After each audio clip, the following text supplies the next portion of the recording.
بسم الله الرحمن الرحيم مقعي وفردوس محمد عبد الله انتي تقاني انت اني اقون فيديو maanta aan duubay wuxuu ku socdaa hooyooyinkii aabayaalka amaba qof kasta oo Soomaali ah oo wadamada reer galbeedka caruur ku korsanayo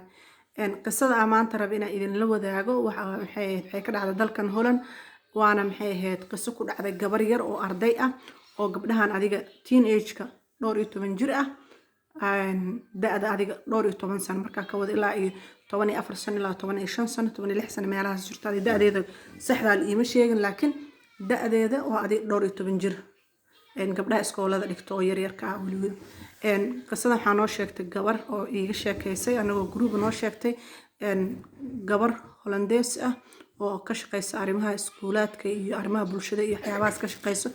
qisada nooga sheekaysay anagoo group laba isbuuc ka hor waxaan rabaa mar hore inaan soo gudbiyo laakiin firaaqa aan ku duubo aan waayay maadaama maxay ahayd asla fariinta iyadoo muuqaal ahaan gudbi maadaama dad badan aysan jecleen inay wax aqriyaan ay firaaqaba u heen waxaas qisada aan idin bilaabo idin sheego sida wax u dhaceen kadibna fariinta aan wada aan idin markaas idin raaciyo qisada marka gabar iskool dhigato oo iskoolay wadankan Holland waxay dhacday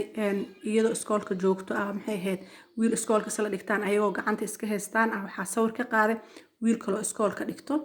sawir ka qaaday ayagoo gacanta kaliya is haystaan oo wax kale aan sameeyeen kaliya taagan gacmaha is haystaan markaas kadib wuxuu sameeyay wiilkii qoraal oo wuxuu fool xun oo wuxuu ku sameeyay oo ku qoray sawirkii gabadhii u keenay wuxuu dhahay uu ku handaday wuxuu yiri sawirkan groupkan ku diraayo WhatsApp maxaa la social media han gelinayaa waalidka hal gaarsiina saasa lagu yeelayaa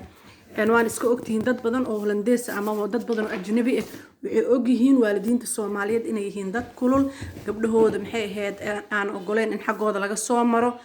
dhibaato iyo dagaal kiciyaan oo maxay ahayd ilmaha lagu ciqaab la geliyo hadii lagu arko waxyaabo noocaas hadii dhaqanka diidayo kale hadii lagu arko gabadhi markay sida dhacday waxay ku dhahday wiilkan aniga asaga waxba naga ma dhaxeey sawirka aawadina aniga asaga gacanta leeb iska haysanaaye maxay taa fariinta ku qortay intee ka keento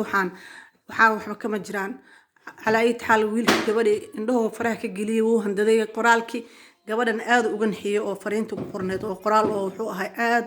u xun oo aad sleeqto oo xun oo fariin qaldan gudbinayo gabadhi marka waalidka loo gudbina social media la gaarsiina wax weyn la noqotay cabsi qalqala gashay marka waxay istir guriga maxaa kaaga horeyn doon waxaan hadii magaalada lagu galiyo wax aadan ahayn maxaa kugu dhici doona bal dhibaatada kaaga imaan doonta kaale maxay ka sheekayadi markay sida dhacday gabadhii wiilkii baryootan la gashay walaal waxaan jooji waxaan saan ma ahan wuxuu ku dhahay ma rabtaa inaan joojiyo videogan ha aan tirtiro wax alla waxaan ku fara anaa sameynaysaa ilaahay amarkiis maxaa dhacday gabadhii sawirka gacanta wiilka ka haystay wax ka xun lagu sameeyay oo wiilka ku sameeyay videoyana oo ka duubay maxaa la dhahaa fariimo qaldan maxaa la dhahaa oo tii hore gacanta ay wiilka iska haysteen kaliya ay ka baqaysay ka xun oo aad uga qatarsan inuu gaarsiiyo sida markay dhacday iskoolka dhanaa laga ogaaday maxaa la dhahaa sheekadii waxay noqotay sheeko oo faaftay oo maxay ahayd dadka dhan wada gaartay gabadha sheekada nooga sheekeynayso arrimaha waxay ka shaqeysaa barbaarinta caruurta iskoolad ku xiran tahay gabadha sidii ku dhex gashay arintii markii sidii ku dhex gashay markaas qisadiis heerkaas ay gaartay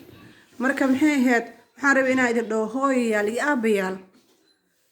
ilaa heer intee la eg caruurtiina ka warqabtiin ma ogtihiin caruurtiina iskoolaadka waxyaabaha ay kala kulmaan cadaadiska iskoolaadka ka haysto maxaa ka ogtihiin annaga dhan wada hool aan ku wada jirnaa qof walba hool ay haysataa oo teeda iska haysta aniga hadda saacadan videoga duubay cunug yaraan haaya oo istaago jeedin marka maxaa la dhahaa hooyo aabe cunugaaga walwalsan fikirsan ama xanaaqsan guriga markuu yimaado ama aan aragtay inuu guriga isku xiraayo oo rabin asaga dhan inuu sheel raat yahay inuu hadlo fadlan la hadal cunugaaga weydii dhibka haysto yaani kaliya maxaa la xiriirka anaga iyo caruurteena naga dhaxeeyo soo noqonin xanaaq iyo canaan iyo qeyle iyo dil iyo macnaha waxyaabo noocaas iyo san kaliya noqonin aan ka warhayn caruurteena wadamadan dhaqankooda aad u xun yahay aan joogno ma laydin kaga sheekeynaa qof walba waalid wuu yaqaanaa waxaan si gaara fariin u gaarsiinayaa gabdhaha Soomaalida ee wadankan Holland ka shaqeeya arrimaha op fooding maxay barbaarinta caruurta inay maxaa la dhahaa waalidiinta Soomaalida wacyigelin badan siiyaan ayaga xiriirada ay la leeyihiin iskoolaadka ay maxaa la dhahaa arrimaha noocan oo kala ka hortagaan inay dhacaan inay tababaro siiyaan gabdhaha yaryarka iskoolaadka dhigtaan mararka laga hadlaayo gudniinka iyo maxaa la dhahaa arrimaha jinsigaba way tagaan iskoolaadka ayagoo la socdaan ururo Hollandees ama ha ahaado qolyaha qayqeydayda oo kale arrimahaas ka shaqeeya ama kuwa maxaa la dhahaa way tagaan ayagoo turjubaan ahaan u socdaan ama ayagoo caadi ahaan u socdaan oo si gaar ula shaqeeya way tagaan gabdhaha iyo wiilashana way la hadlaan marka fursad ay heli karaan ha tagaan iskoolaadka ha la hadlaan gabdhaha iyo wiilasha hadday arkaan waxyaabo dhib ku ah ha u gudbiyaan isla markii maamulada iskoolka yeysan maxaa la dhahaa looga faa'iideysanin waxyaabo yar yar oo isla markaas la xalin karo in sumcadaada iyo mustaqbalkaaga iyo sharaftaada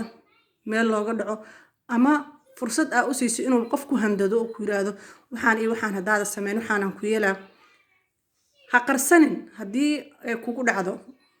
taas waxay ku socotaa gabdhaha yaryarka ha qarsan u sheeg wixii kugu dhaco haddaad tiraahdo waxaan okay anay igu dhaceen qofna ma qusaysa anay igu kooban yihiin laakiin wixii adiga kaa tan weyn yihiin oo is tiraahdo okay waxaan xalamaan bari oo heli doonta ma heli kartid xal waxyaabaha qaarkood adiga ma xalin kartid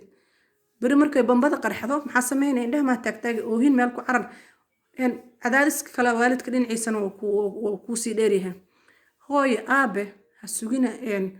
maxaa la dhahaa arrimaha noocaas oo kale intay ka dhacayaan waxa waa qadar rabbi waa la wada ogyahay laakiin haddana ku dadaal adiga inaa cunugaaga ogtahay dhibka ka haysta iskuulka dhibka ka haysta saaxiibadiis banaanka cunugaaga wax oo kala soo kulmay ma ogid banaanka wax kastaa jiro xumaanaa jirto wanaagaa jirto iskoolka cunugaaga aadaa wuxuu kasoo baranaa waa sax laakiin wax xun wuu kasoo baranaa wax fiican wuu kasoo baranaa dad xun oo saaxiib la noqonaa ama dad fiican oo saaxiib la noqonaa asoo dad fiican saaxiib leh waxaa arkaysaa dad xun inay haddana maxaa la dhahaa ay cadaadis saarayaan gabdhaha qaarkood iskoolaadka safleetiga hoof duuga maxaa lahaa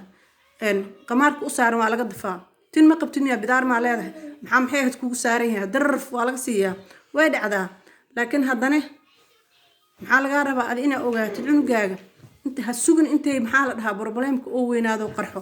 oo gabadhaadii yareed fadeexad loo geysto oo maxaa la dhahaa mustaqbalkeeda lagu cayaaro oo la handado oo intaas wax usii dheertahay handadaad la yiraahdo waxaan hadaada sameynay video laga haya sawir laga haya waalidka loo gudbina cadeen waa kaasa waalidka dii loo gudbiyo waalidka muxuu sameeyay waalidka buudo wata gabadha waa la ciqaaba waa la dilaa waa la garaaca balaayo dhanaa loo dhigaa intaas kaliya sanhaan hadal badan haan ma buuxsho si gaar ah dadka arrimaha noocan ay qosayso oo ka shaqeeya arrimaha barbaarinta oo fooding waxaan leeyahay saaxiibayaal waa shaqaysiin wax qabatiin way fiican tahay laakiin wax qabadkiina ku sii dara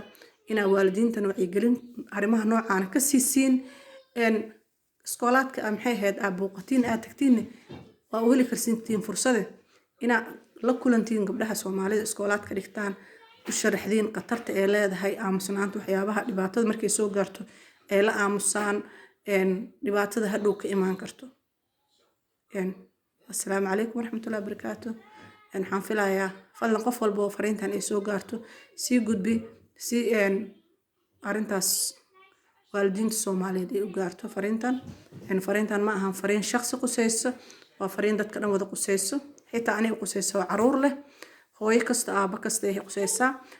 walaalaha ayagana caruurta halkan korinshaha ku keensado kaleetood oo ayagana mas'uulka ka ah qusaysaa marka ilaahay hana asturo wax kale oo sheegi kara malahan salaamtiin